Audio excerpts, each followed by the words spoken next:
decimos que la hemostasia es el equilibrio que existe dentro de los vasos sanguíneos, que se debe de mantener la sangre fluida cuando está la sangre dentro de los vasos sanguíneos, y también tienen que tener la capacidad de coagulación cuando la sangre es expuesta fuera del sanguíneo.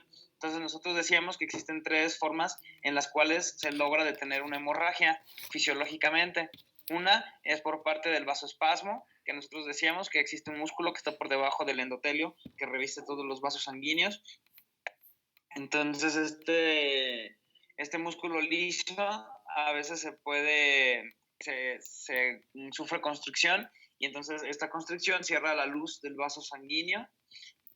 La otra forma en la que se detiene la hemorragia es la formación del tapón plaquetario, y la tercera, la coagulación sanguínea, que el día de ayer comentábamos que el fin último era la creación de fibrina, que es esta proteína insoluble que sirve para cerrar las zonas en donde existe daño en la pared del vaso sanguíneo. Entonces, si se tiene éxito, la respuesta hemostática va a prevenir la hemorragia y la pérdida de sangre. Entonces vamos a definir lo que es el vasoespasmo. Por favor, anoten la diapositiva.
Sí, entonces la definición de espasmo vascular es cuando ocurre el daño de arterias o arteriolas, se contrae inmediatamente el músculo liso que está por debajo del endotelio, y entonces este vasoespasmo reduce la pérdida hemática durante minutos u horas, periodo en el cual entran en función otro tipo de mecanismos hemostáticos que ya vimos, que son la formación del tapón plaquetario y la coagulación. También les doy ahí un minuto para que la anoten, por favor.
Sí, entonces ahora hablamos del tapón plaquetario, que es el segundo mecanismo por medio del cual se detiene el sangrado. Entonces, nosotros cuando estudiamos las plaquetas, si todos recuerdan, pues las plaquetas no son consideradas como células, sino que son más bien consideradas fragmentos celulares. Entonces, cuando existen las células madre dentro de la médula ósea roja, existen unas células que se llaman megacariocitos. Son células que son muy grandes, entonces estas células se rompen y forman todas estas plaquetas. Entonces, las plaquetas, como ya sabemos, la cantidad normal que existe de plaquetas en la sangre es entre 150,000 y 400,000 plaquetas por mililitro. Entonces, las plaquetas también tienen una vida de 7 a 15 días. Es el periodo que dura activar una plaqueta dentro de la sangre.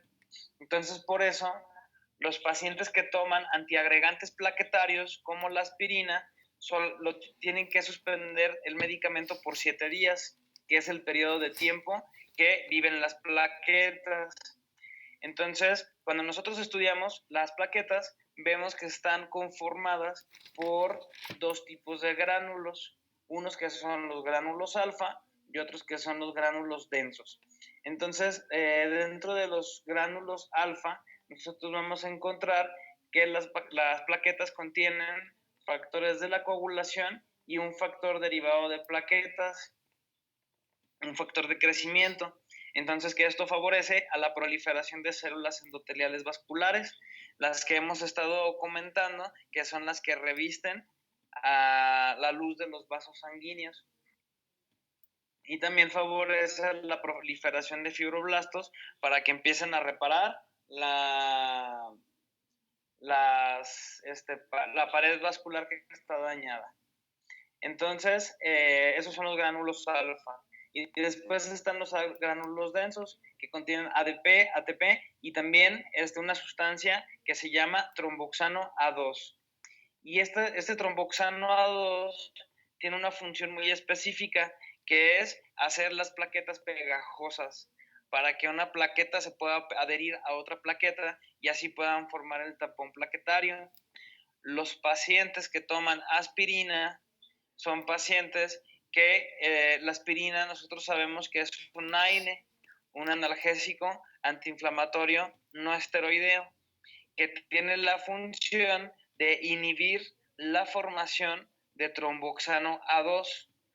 Por eso, los pacientes que toman aspirina no tienen sus plaquetas la facultad de ser pegajosas, porque no tienen el tromboxano A2, está inhibido por la acción de la aspirina. Entonces, por eso, nosotros tenemos que suspender el medicamento por 7 días, que es el periodo de tiempo que comentamos, que el medicamento se impregna dentro de las plaquetas y es el tiempo que viven las plaquetas.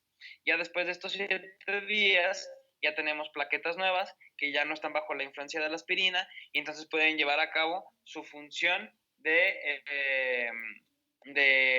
formación de tapón plaquetario. ¿Sí queda claro con esta parte del tapón plaquetario y el mecanismo de acción de la aspirina en el mecanismo de la formación del tapón plaquetario? Sí, no. Ok, bueno, entonces ya quedó explicado vasoespasmo y formación de tapón plaquetario. Y ahora vamos a repasar cómo se da toda esta formación del tapón.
¿Sí? Entonces, ¿cómo se activa la formación del tapón plaquetario? Pues bueno, primero las plaquetas tienen que entrar en contacto con las partes dañadas del vaso. Entonces nosotros decimos que se pierde la continuidad de estas células que revisten el vaso sanguíneo, del endotelio, y entonces queda expuesto el músculo liso que se encuentra por debajo del endotelio. Eso hace que las plaquetas que van circulando a través de los vasos sanguíneos entren en contacto con estos fibras de músculo liso que no debería de estar ahí, y entonces eso empieza a activar todo el mecanismo de la formación del tapón plaquetario. Entonces empiezan a adherir a ellas y empiezan a liberar todas las gránulos, los que acabamos de comentar, gránulos densos y los gránulos alfa, para activar las demás plaquetas y se empiecen a agregar y poder hacer las plaquetas entonces pegajosas y formar finalmente el tapón plaquetario. ¿Sí queda claro hasta aquí? Sí, doctor. Sí, doctor. Ok. Y ahora vamos a la coagulación sanguínea.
¿Ya terminaron de anotar la diapositiva? No. Ok, ahorita me dicen.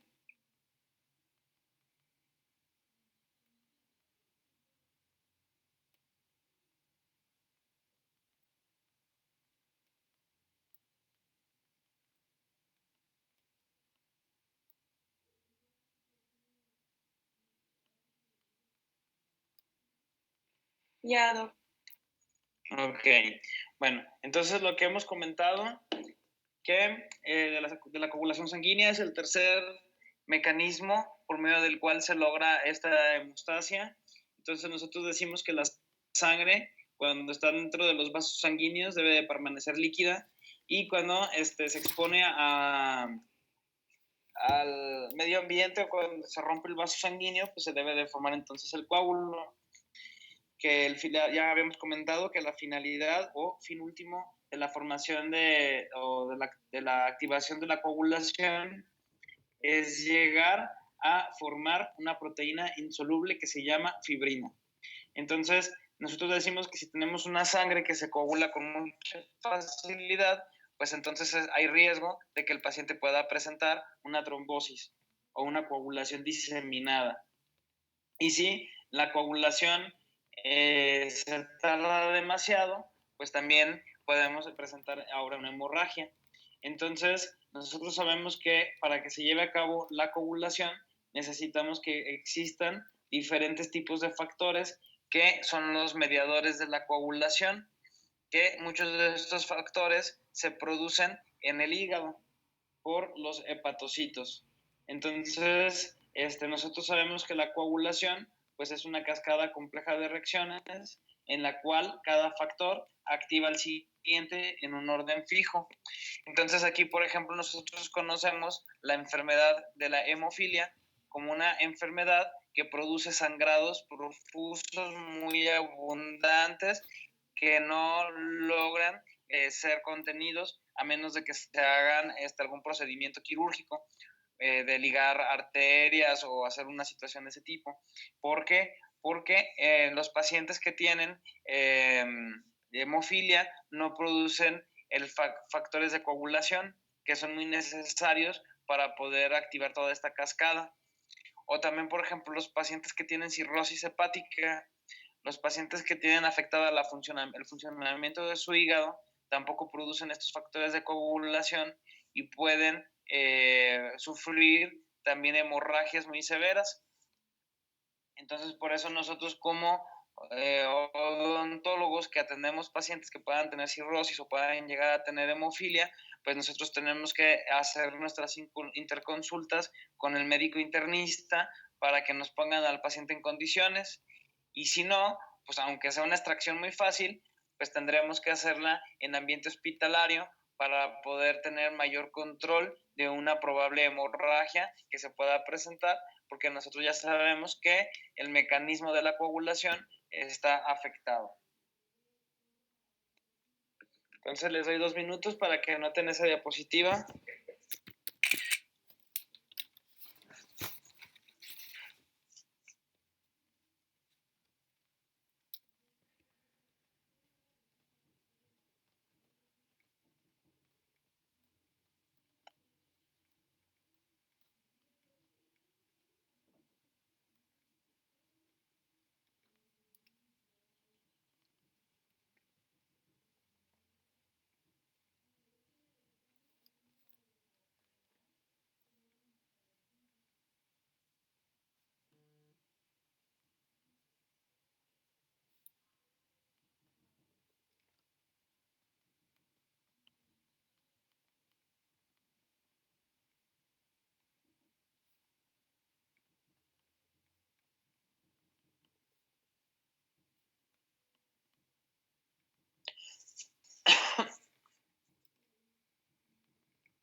¿Ya terminaron de anotar la diapositiva?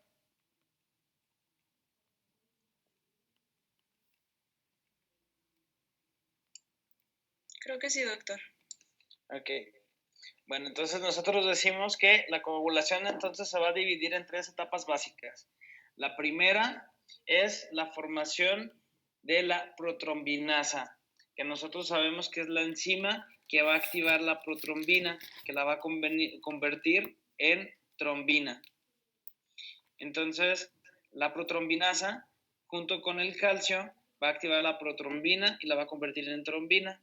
Y el objetivo de la trombina, que es esta enzima que ya está activa, va a convertir ahora el fibrinógeno en fibrina para que pueda consolidarse entonces el coágulo. Entonces, esta descripción general de las etapas básicas de la coagulación, ¿sí queda clara?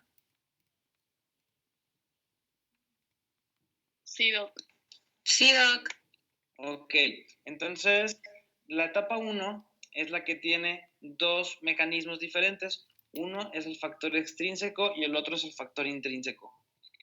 Factor extrínseco e intrínseco son los encargados de activar y echar a andar todo el mecanismo que va a activar la protrombinasa. Entonces, vamos a ver cuál es el factor extrínseco y cuál es el factor intrínseco de la coagulación. Entonces, hasta aquí vamos a dejar la clase del día de hoy y continuamos el lunes. Que tengan bonito fin de semana. No sé si tengan alguna pregunta. No, doctor. No, gracias, que tengan bonito fin. De nada, que estén muy bien. Gracias, buen fin. Gracias. Gracias. Igualmente, que estén bien.